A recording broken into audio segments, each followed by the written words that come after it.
शंकर शिक्षायतन के द्वारा परम श्रद्धेय मधुसूदन ओझा जी द्वारा प्रणीत सिद्धांतों के प्रख्यापन के लिए गोष्ठी आयोजित हो रही है। मैं समझता हूं कि जो वैज्ञानिक मंतव्य है, यदि इसे भारत में ठीक से व्याख्यायित किया जाए तो संभवतः भौतिक विज्ञान के क्षेत्र में माननीय ओझा जी की जो उपलब्धियां हैं ये बिल्कुल सिद्ध होकर रहेंगी। वेद शाखा विभाग, ये जो नाम से प्रकरण मुझे प्रदत्त हुआ, कार्याधिक्य के कारण मैं विस्तार से बोध नहीं प्राप्त कर सका, किंतु अपनी छोटी प्रज्ञा के आधार पर जो भी इस प्रकरण को मैंने देखा, तो मैं तो केवल ग्रंथकार की ही बात अभी कह पाऊंगा, अन्य दृष्टया बहुत समय लगेगा। सीधे ग्रंथकार के सिद्धांत पर आते हैं। क्या ऋषि प्रज्ञा है और क्या मेधा है? श्रद्धा और मेधा का समन्वय परम सम्माननीय ओझा जी की कृति में दिख रहा है। जब प्रथम सूत्र में ही कह रहे हैं अथ विज्ञान वेदस्य शास्त्र वेदस्य च समम शाखा विभागा, विज्ञान वेद और शास्त्र वेद के समान शाखा विभाग हैं, अर्थात एक ही युक्ति से विज्ञान वेद भी सिद्ध हो रहा है और एक ही युक्ति से शब्द वेद भी सिद्ध हो रहा है। युक्तियां एक ही हैं और दोनों सिद्ध हो रहे हैं। बहुत ही रोचक सिद्धि की है आपने और बहुत वैज्ञानिक सिद्धि की है, बहुत प्रामाणिक सिद्धि की है। जो कहीं गया न हो, जो उठा न हो, जो चला न हो और बिना उपकरण के ऐसे सिद्धांतों का प्रणयन कर दिया हो, यह ऋषि प्रज्ञा से ही समुद्भूत हो सकता है, किसी सामान्य प्रज्ञा से नहीं। पंडित जी ने शारीरिक विमर्श में जो लिखा है यह सभी शास्त्रों का रस है, निचोड़ है। यह वैदिक विज्ञान के रहस्य का एक पथ प्रदर्शक ग्रंथ हो सकता है, मार्गदर्शक ग्रंथ हो सकता है। इसमें 16 प्रकरण है, पूर्व वक्ता ने बता दिया है। प्रथम प्रकरण में ही ब्रह्म मीमांसा की आवश्यकता से लेकर 16वें प्रकरण तक जीवात्मा की प्रतिपत्ति के वर्णन में चिदघन चिदंश चिदाभास नामक चित्त के 3 भेद बताते हुए ग्रंथकार ने चिदाभास को जीव कहा। मुझे तत्काल स्मरण हो गया कि काव्य शास्त्र में आचार्य विश्वनाथ जी ने रस भाव और भावाभास के प्रकरण को सिद्ध किया। आचार्य मम्मटादि ने भी रस भाव और भावाभास की बात कही। यही 3 चरण। और रसो वैसा हमारा वेदांत है। जिस रस की, जिस आनंद की प्राप्ति कही जाती है उसकी सिद्धि के लिए बहुत सुंदर युक्ति है। यहां वेद शाखा विभाग में ग्रंथकार ने 1131 शाखाओं की बात की है। कह रहे हैं तस्यैतस्य वेदस्यैकत्रिंशद् अधिकैकादशशतानि शाखा भवन्ति ताः यथा के नवधा अथर्वणो वेदः सौम्यवायोः एकविंशतिधा बाहवृच्यं सोमस यजसो अग्नेः एकशतमध्वर्य शाखा आग्नेयवायोः सहस्रवर्तम सामवेदः आदित्यस्य इति। इसी प्रारंभ से समस्त युक्ति का विस्तार पूर्वक प्रणयन हो गया है। इसी प्रारंभ का व्याख्यान होगा। जैसे आपकी बात पर यदि दृष्टिपात किया जाए तो इसका तात्पर्य यही समझ में आता है कि वेद की 1131 शाखाएं होती हैं। जैसे सौम्य वायु का 9 प्रकार का अथर्ववेद, अथर्वण, सोम यजुष अग्नि का 21 प्रकार का बाहवृक्ष, आग्नेय वायु की 100 अध्वर्य शाखाएं और फिर आदित्य का सहस्त्रवर्तमा सामवेद 1000 शाखाओं वाला। देवताओं के संबंध में जब अधिदैवत प्रकरण है, जो देवता संबंधी जो प्रकरण है, उसमें 3 प्रकार की अग्नियों की बात करते हुए, जैसे गार्हपत्य, आहवनीय और दक्षिणाग्नि, 2 सोम 3 अग्नि की दृष्टि से निरूपण हुआ है। इस कारण से शास्त्र की भी शाखाएं हो जाती हैं, शास्त्र स्थिर नहीं रहता। निरूप्य और निरूपण के भेद से साम्य हो जाता है, ऐसी बात पंडित ओझा जी कह रहे। निरूप्य और निरूपण के भेद से निरूपण भेद का साम्य, उपपत्ति भी हो जाती है। गुरु शिष्य परंपरा जो चली आ रही थी और ऐसी मान्यता थी, उसका यहां पर आपने खंडन भी किया है। आप कह रहे हैं कि गुरु शिष्य परंपरा रूपी जो संप्रदाय भेद से शाखा भेद बताया गया, यह वस्तुतः युक्ति मूलक नहीं है, अज्ञान मूलक है, यह उपेक्ष है, इसे नहीं मानना चाहिए। 15,000 उक्त अर्थात स्तोत्र मंत्र हैं, इनकी महिमा असीमित है।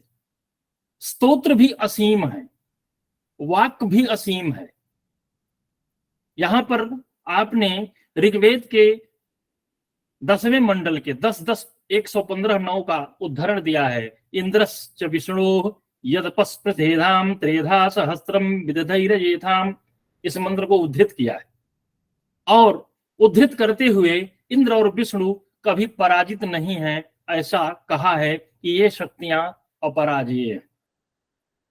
जिन वस्तुओं के लिए हे असुरों तुमने स्पर्धा की है, वे लोक, वेद और वाक, यही 3, लोक, वेद और वाक, तीनों में स्थित होकर असंख्य हो जाते हैं।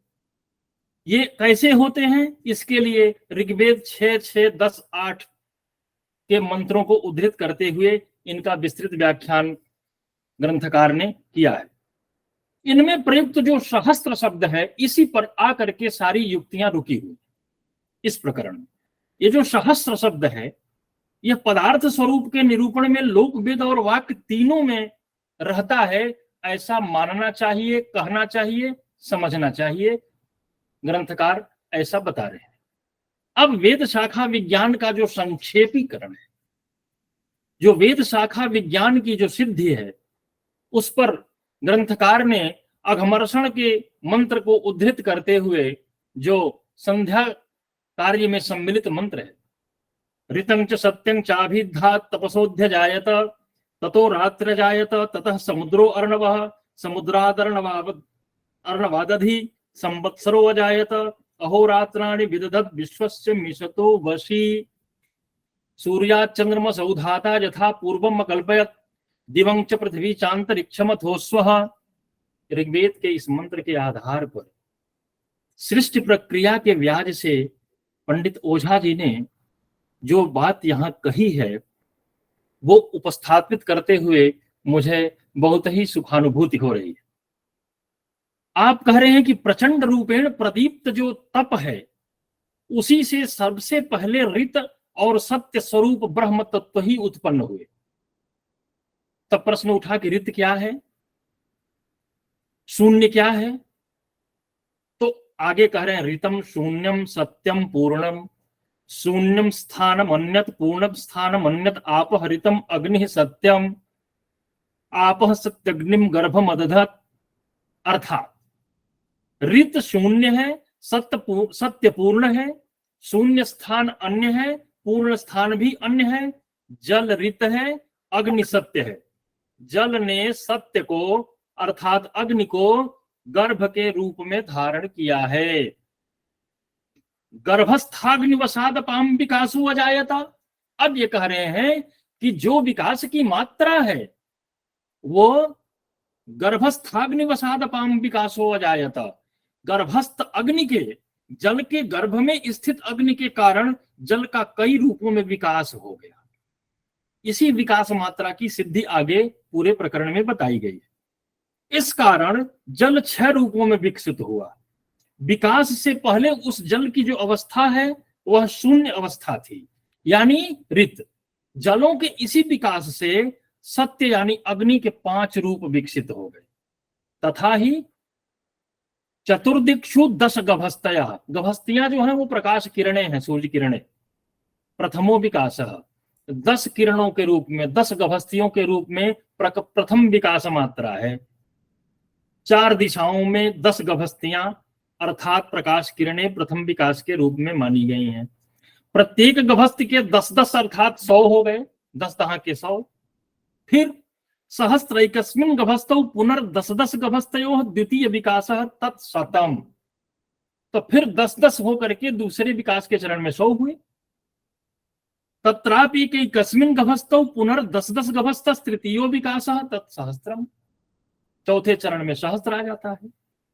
इस प्रकार ज्योतिर्मंडलस्थो सहस्त्रांशुरयम्, ज्योतिर्मंडलस्थो गोभी कृत मूर्तिरेष सूर्य प्रजापति ही। जो पूर्व वक्ता ने कहा अभी, यथा रामचंद्र महाभागे ने कथितम तद्वद प्रस्थापयामि, अर्थात 100 के बाद प्रत्येक के 10-10 होकर के प्रकाश किरणें तृतीय विकास मात्रा में आती हैं और इस प्रकार ज्योति मंडल में 1000 सहस्त्र गभस्तियों से आकारित आकार प्राप्त किया हुआ यह सूर्य मूर्ति रूपी प्रजापति बन जाता है। तो फिर क्या हुआ कि जब तप पैदा हुआ तो ये तप है क्या? बता रहे हैं कि शरीर में स्थित जो प्राण का बाह्य रूप प्रयोग है वही तप है। श्रुति भी है कि जो स्वयं को समर्पित कर दे वही तप है। सूर्य से बाहर सभी दिशाओं में फैले हुए प्राण ही प्राणियों में प्रवेश होकर के प्राण को उदित करता है, नहीं तो प्राण शक्ति कार्य नहीं करती। यदि सूर्य होता, क्योंकि हम नेत्र के बिना तेज की कल्पना तो कर सकते हैं, लेकिन तेज के बिना नेत्र की कल्पना व्यर्थ है, क्योंकि नेत्रवानों के नेत्र की ज्योति तभी सफल है जब सूर्य की ज्योति है। यदि सूर्य नहीं होता तो फिर हमारे नेत्रवानों के नेत्र का कोई फल होता ही नहीं। यह लोक सिद्धि भी है और वेद सिद्धि भी है। ऐसी स्थिति में जो जीवन का हेतु बनते हैं वे ही ये सूर्य की गभस्तियां हैं। ये सारी बातें अब जलों के चौथे विकास के लिए की गई हैं। अर्थात अप एवं ससर जादव की जो बात है वही यहां विस्तृत है। सूर्य जो है वो प्राणों का उदय करता है। ये प्राण वाक से उन्नत होकर वांगमयी विश्व मूर्ति में जाकर के आगे बढ़ते रहते हैं और फिर प्रत्येक आकाश बिंदु में स्थित सूर्य बिंब मूर्तियों में एक साथ मिलती हुई प्रचरित होती हैं। जैसे ये बिंब मूर्तियां बन जाती हैं। ग्रंथकार कह रहे हैं कि जब अग्नि गर्भस्थ होता है और विकास मात्रा 4 चरणों में जाती है तो धीरे धीरे वह तदाकार होती हुई प्रचरित होती रहती है और इस दशा में भी प्राणों का बल समान रहता है, घटता नहीं है। बल की समानता के कारण ये जो प्राण होते हैं वे साथ में मिली हुई मूर्तियों के द्वारा एक महाव्रत नाम का मंडलाकार जो गोल वृत्त होता है उसको उत्पन्न करते हैं और वे गोल वृत्तों की उत्तरोत्तर वृद्धि होती जाती है। तो जब गोल वृत्तों की उत्तरोत्तर वृद्धि हो जाती है तो मूर्तियों का सन्निवेश भी बढ़ता जाता है। अर्थात वे जो प्रकाश आकरित होते हैं उनका सन्निवेश बढ़ता चला जाता है और सन्निवेश बढ़ने के कारण पूर्व की मूर्तियों के उपादान द्रव्यों का ह्रास होने लगता है। तो ये क्या है? एक वृद्धि क्रम है और एक ह्रास क्रम है। उत्तरोत्तर जो वृद्धि होती है और उत्तरोत्तर संकोच भी होता रहता है। एक भीतर की ओर होता है और एक बाहर की ओर होता है। ऐसा पंडित ओझा जी ने प्रणयन किया हुआ है। बहुत ही मेधा और श्रद्धा पूर्वक प्रणयन है ये। तो ऐसी स्थिति में तब वे मूर्तियां संख्या की दृष्टि से बढ़ती हैं किंतु आकार की दृष्टि से छोटी होती जाती हैं, अणुवत होती जाती हैं। संख्या की दृष्टि से वृद्धि होती है, आकार की दृष्टि से छोटापन हो जाता है, संकुचन हो जाता है। वहां पर पृथ्वी के मध्य से उठी हुई जो विकास रेखा होती है उसका अंतः पृष्ठ प्रथम पूर्ण स्थान माना विज्ञान के द्वारा ओझा जी ने। दूसरा द्वितीय पूर्ण स्थान माना यह विकास रेखा जो 10 संज्ञक थी, जिसका हमने पहले ही बताया कि जो 1 से 10 होता है, फिर 10 से 10-10 करके 100 होता है, फिर 100 के बाद वो 1000 हो जाता है। पुनः इसके ऊपर चारों ओर गई 10 मूर्तियां संपन्न हो जाती हैं और विकास रेखा का तीसरा सतसंज्ञक जो 100 संज्ञक पूर्ण स्थान बन जाता है। इसी क्रम में ऊपर की ओर 100 के बाद पुनः 10 मूर्तियां संपन्न होती हैं और 1000 के रूप में चौथा पूर्ण विकास स्थान हो जाता है। यही विकास क्रिया का उत्थान है। जल के अंदर गर्भ में स्थित अग्नि की विकास क्रिया का चतुर्धा उत्थान है ये, और ये विकास मात्रा का प्रकरण है। इसको उद्धृत करते हुए बहुत ही लंबा चौड़ा ये व्याख्यान है इसका। मेदिनी भूपृष्ठ तक एक प्रकार से हो जाता है, फिर त्रिवृत सोम से 10 प्रकार से हो जाता है, फिर 10 से 10 पर्यंत 20 प्रकार, और 33 तोम पर्यंत 100 प्रकार, फिर 48 तोम पर्यंत 1000 प्रकार पूर्ण हो जाता है। ऐसा लिख रहे हैं। तो संभवतः ये जो सहस्त्र है, जो हमने पुरुष सूक्त के व्याख्यानों में, भाष्यों में जो हमने उपलक्षक समझा इसे कि सभी के सिर उसी के सिर हैं, ये अनंत का वाची है। इसलिए माननीय ग्रंथकार का, श्रद्धेय ग्रंथकार का ये मंतव्य है कि जो वैदिक संख्या है, जो वैदिक प्रमाण है, ये सहस्त्र ही है। सहस्त्र के अतिरिक्त जो संख्या प्रमाण है वह सब अवैदिक है। तो अवैदिक, ग्रामीण और मतांतर तीनों प्रकार के भेद से आपने यहाँ प्रणयन किया हुआ है, जिसमें आप कह रहे हैं कि इसमें जो ऋक की उक्त मूर्तियां हैं जो कही गई हैं, इनकी विकास मात्रा का उपसंहार होता है, अर्थात विकास मात्रा छोटी होती है तो मूर्ति वृद्धि का अभाव हो जाता है, और जब मूर्ति वृद्धि का अभाव हो जाता है तो उत्तरोत्तर अधिक संख्या वाली और उत्तरोत्तर ह्रास आकार वाली मूर्तियों में मंडलाकार सन्निवेश होकर के साम होता है, और सामों का अवसान ही उद्दृच कहलाता है। वेद में उद्दृच, दकार में रिकार नीचे जैसे कृपा में लगता है, उद्दृच हो जाता है। अब आगे बता रहे हैं कि यह जो सूर्य प्रकाश मंडल निर्मित होता है, जो सूर्य प्रजापति निर्मित हो जाता है, इसमें तीनों लोकों में विभक्त अग्नि, वायु और आदित्य से सूर्य शरीर के ही अंगानी अंग होते हैं। तो सूर्य शरीरस्य अंगानि अस्ति, कौन कौन है ये अंग हैं जो सभी सत्य अग्नि से गर्भित जलों से विकास रूप में ही आते हैं। वे 3 हैं, इन तीनों को ही ध्यान में रखना होगा, अग्नि, वायु और आदित्य। अब आगे कहते हैं कि जो ये गर्भस्थित अग्नि है उसका अर्थात उस जल का 4 रूपों में कैसे विकास होता है। तो ये देखिए, पूर्व स्थिति, विकास के पूर्व की स्थिति शून्य स्थान है। विकास का आरंभ स्थान नीरूप है, नकार दीर्घ है, नीरूप है। विकास जन्य प्रथम रूप वायु है, विकास का द्वितीय रूप सोम है, तीसरे विकास रूप अग्नि में ताप नामक अपूर्व धर्म उत्पन्न होता है। यहां पर आपने बताया है कि जो अंगिरस है, जो अग्नि में ताप है, वो तीसरे विकास के चरण में आता है। यहाँ समान विकास मात्रा है, अंगिरसों का प्रथम अग्नि और भृगुओं का तृतीय सोम, 2 मात्राओं का ही सोम है और 2 का ही अग्नि भी है, अतः 2 और 2 को मिलाकर 4 होते हैं। तो विकास की मात्रा 4 ही निर्धारित हो रही है। इसके अतिरिक्त उन स्थानों की जो संज्ञाएं होती हैं वो 1, दशक, शतक, सहस्त्रक और इत्यादि। फिर अतः शून्य से प्रथम विकास 9 संख्या तक, इसमें 9वीं संख्या सीमा है, इसकी काष्ठा है। इसी प्रकार दशक द्वितीय स्थान तक 99, फिर 100 से 999, फिर 1000 से 9999 तक सहस्त्र के अंतर पर गुणिक में बताते हुए आगे बढ़ते हैं, युक्तियों से सिद्ध कर रहे हैं। आगे अब अवैदिक विकास क्रम का व्याख्यान कर रहे हैं। अवैदिक विकास क्रम में कहते हैं कि अब तक जो वैदिक विकास क्रम था उस अप का, वह आगे अवैदिक विकास क्रम में कैसे आता है। अवैदिक विकास क्रम में वो संख्या स्थान जो कहे जाते हैं वे 1, 10, 100, 1000, लाख, 10 लाख, करोड़, अरब, शंख, खर्व, निखर्व, महापद्म, शंकु, समुद्र, अंतिम, मध्य और परार्ध। परार्ध में 1 के बाद 17 शून्य का प्रयोग कर रहे हैं।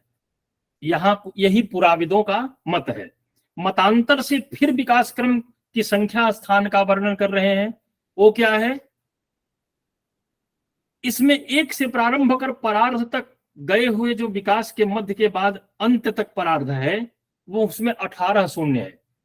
एक जगह अंत बढ़ा हुआ है, इसलिए ये जो मतांतर से विकास है इसमें 18 शून्य है एक की संख्या के बाद। इसमें कैसे कर रहे हैं, इकाई दहाई। अब देखिए ग्रामीण जो जनता है, जो ग्राम्य लोग हैं, वे जो प्रयोग कर रहे हैं लोक में, उसके लिए बहुत बढ़िया वर्णन आया है। इकाई दहाई सैकड़ा हजार 10,000 लाख 10 लाख करोड़ 10 करोड़ अरब 10 अरब खरब 10 खरब नील 10 नील पद्म 10 पद्म शंख 10 शंख, और इसके बाद 18 शून्य लग गया एक के बाद।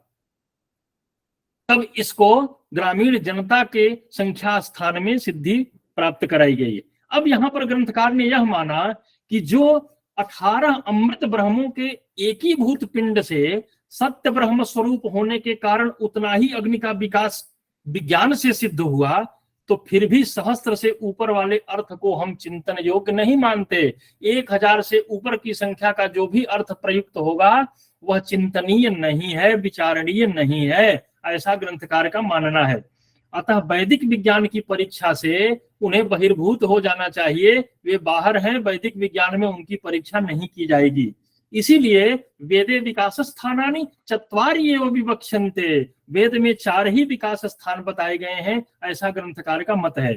इसके बाद आगे और विचार करते हुए पृथ्वी पर उत्तराधर ऊंचे नीचे अग्नि सोम के क्रमिक परिवर्तन को बताते हुए चल रहे हैं, और वो कह रहे हैं कि ऐसा जानने योग्य है कि जो हृदय स्थान है, पृथ्वी की मध्य रेखा जो बिंदु स्थान है, उससे 1000 अमृत मात्रा वाले अपों अर्थात जलों का एक ही भाव अग्नि उत्पन्न होता है। इसके 1000 रूपों में सत्य से ऋत भाव की उत्पत्ति के क्रम में अंत में जाकर सोम नामक रूप ही उत्पन्न होता है।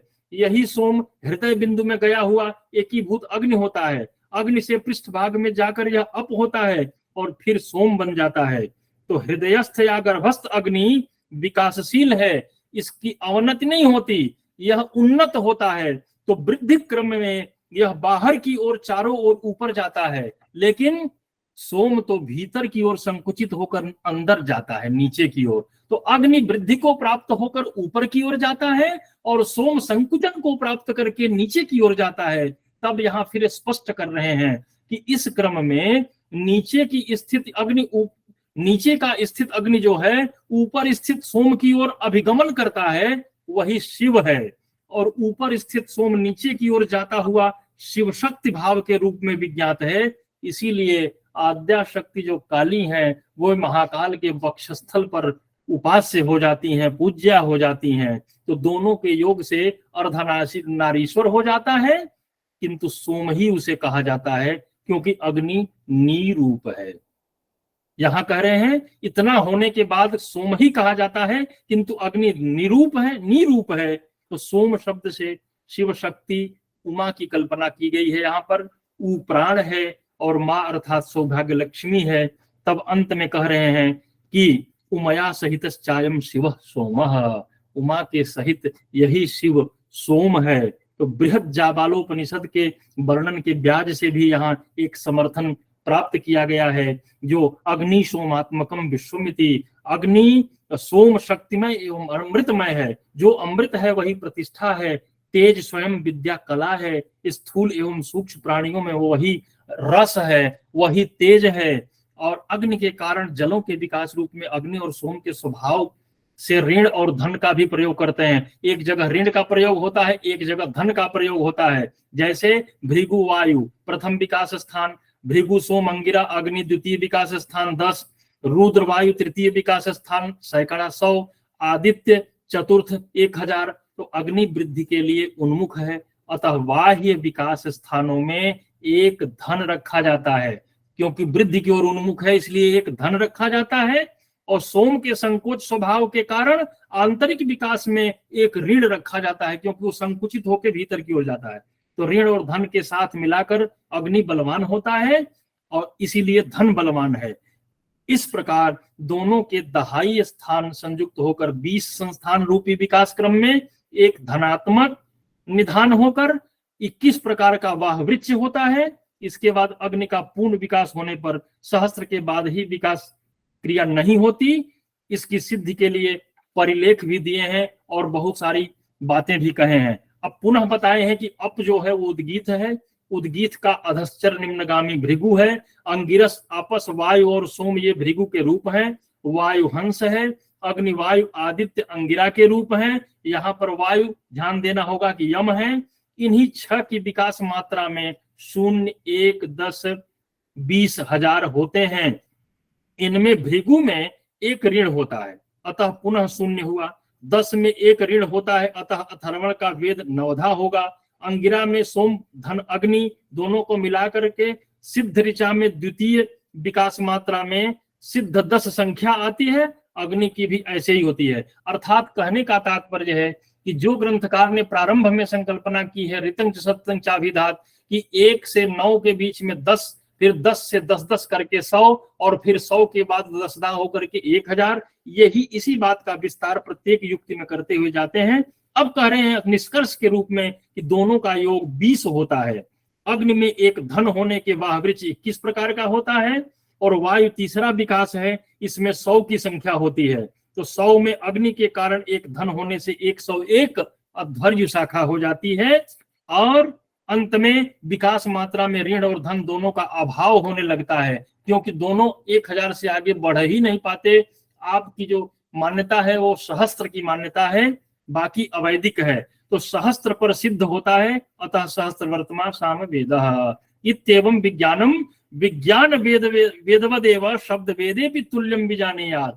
तो कह रहे हैं कि शब्द वेद में इस विकास क्रम को समान रूप से जानना चाहिए। जो पर ब्रह्म विज्ञान वेद है इसकी जो युक्ति प्रक्रिया जो संख्या स्थान से सिद्ध है, वही शब्दात्मक वेद में भी, शब्द ब्रह्म वेद में भी वही सिद्धि प्राप्त होगी। तो शब्द वेद का भी ऋण और धन के द्वारा विकास क्रम उसी प्रकार जानना चाहिए जो चतुर्धा है। निष्कर्षतः परम ब्रह्म विज्ञान वेद, शब्द ब्रह्म शब्दात्मक वेद के शाखा भेदों में समानता है। इस कारण विज्ञान वेद की भांति शब्दात्मक वेद के भी सोम के गर्भस्थित होने के नाते अग्नि के विकास के कारण 4 प्रकार से ही शाखा भेद संपन्न होते हैं।